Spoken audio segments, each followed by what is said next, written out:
আসসালামু আলাইকুম। আজকে দেখাচ্ছি গরুর ভুঁড়ি রান্না। আমরা অসম্ভব মজার। আমরা প্রথমে তেলের মধ্যে পেঁয়াজ, কাঁচামরিচ দিয়ে একটু ভেজে নিব।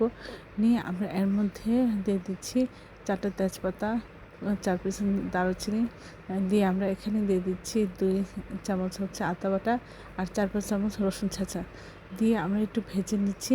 নিয়ে আমরা সামান্য একটু পানি দিব। পানি দিয়ে আমরা এর মধ্যে দিয়ে দিচ্ছি ১ চামচ হলুদ গুঁড়া এবং ২ চামচ মরিচের গুঁড়া, ১.৫ চামচ ধনিয়া গুঁড়া, ১ চামচ জিরা গুঁড়া দিয়ে আমরা মশলাটা খুব ভালো করে কষিয়ে নিচ্ছি।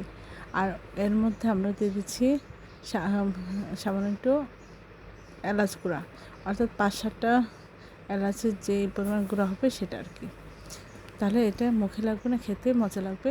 আমরা প্রথমে প্রেসার কুকারে এটা সিদ্ধ করে নিব। তার জন্য আমরা প্রথমে ভালো করে কষিয়ে নিব।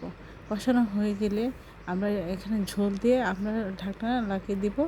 তারপরে এটা খুলে আমরা আবার কড়াইতে দিয়ে তেলের মধ্যে পেঁয়াজ দিয়ে আমরা একটু ভেজে নিয়ে আর সামান্য ধনিয়া গুঁড়া এবং জিরার গুঁড়া দিয়ে আমরা এটা আবার ভাজা করে রান্না করব। এতে খেতে অসাধারণ লাগে। সবাই আমার চ্যানেলে রাখুন, সাবস্ক্রাইব করবেন, প্রিয়জনকে বেশি করে শেয়ার দেবেন। আর আমার চ্যানেলে সব রকম রান্নার রেসিপি রয়েছে, আশা করি দেখবেন এবং এই রেসিপিগুলো অসাধারণ হয়েছিল। আশা করি একবার হলে ট্রাই করবেন।